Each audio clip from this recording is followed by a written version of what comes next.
अब हम करेंगे क्वेश्चन नंबर 25। इस क्वेश्चन में हमें कहा है with the vertices A B and C of triangle A B सी।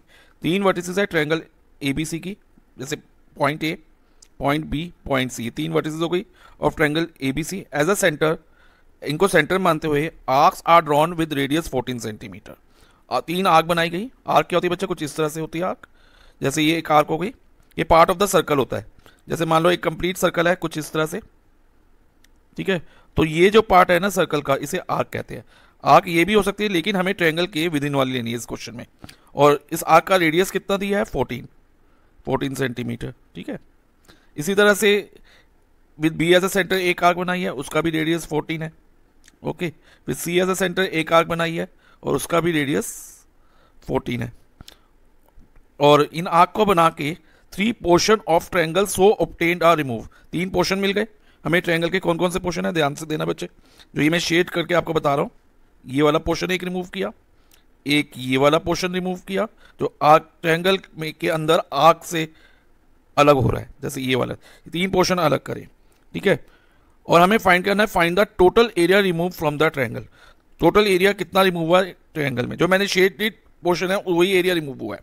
अब हमें ये पहचानना होगा कि जो ये शेप बनी है शेडेड पोर्शन में वो क्या है, इस क्या शेप है। ये एक्चुअली सेक्टर होता है बच्चा। सेक्टर कैसे पहचानते हैं हम? एक आर्क और 2 रेडियस के बीच के एरिया को। जैसे कि ये एक रेडियस हो गया, ये वाला जो भी मैंने डार्क किया, एक रेडियस ये हो गया, और एक आर्क के बीच के एरिया को हम सेक्टर कहते हैं। और जो यहाँ पर ये एंगल ए है ना, ये एंगल ऑफ द सेक्टर होता है, या सेक्टरल एंगल कह लो।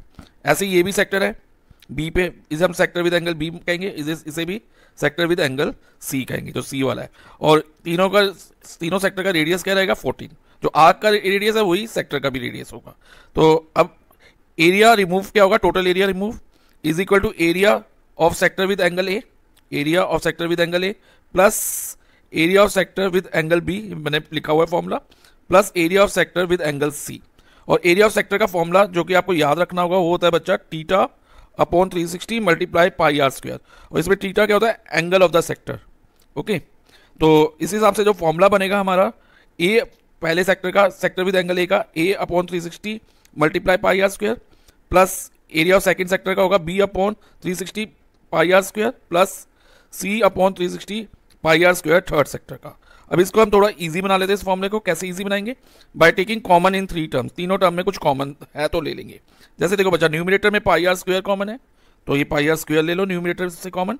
और डिनोमिनेटर में हमें क्या कॉमन दिख रहा है? 360, तो यहाँ से 360 कॉमन ले लो। अब ब्रैकेट में क्या बचता है? ए प्लस बी प्लस सी, तीनों एंगल बच गए। और ये 3 एंगल किसके हैं? ट्रायंगल के हैं, ट्रायंगल एबीसी के। और सम ऑफ 3 एंगल्स ऑफ ट्रायंगल हमेशा 180 डिग्री होता है। तो ए प्लस बी प्लस सी की जगह हम 180 डिग्री लिख देंगे। पाई, अभी हम रेडियस को ऐसे लिखते हैं, अब इसके बाद हम वैल्यू डालेंगे रेडियस की भी।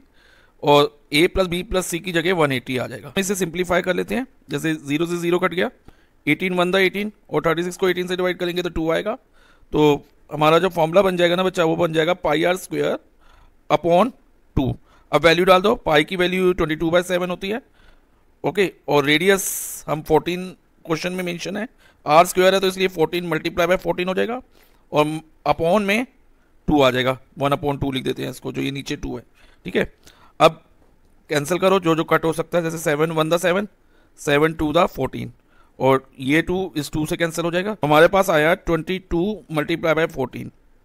अब अगर हम 22 मल्टीप्लाई बाय 14 करते हैं तो हमें मिलता है 308 square centimetre. So total area remove कितना हो गया?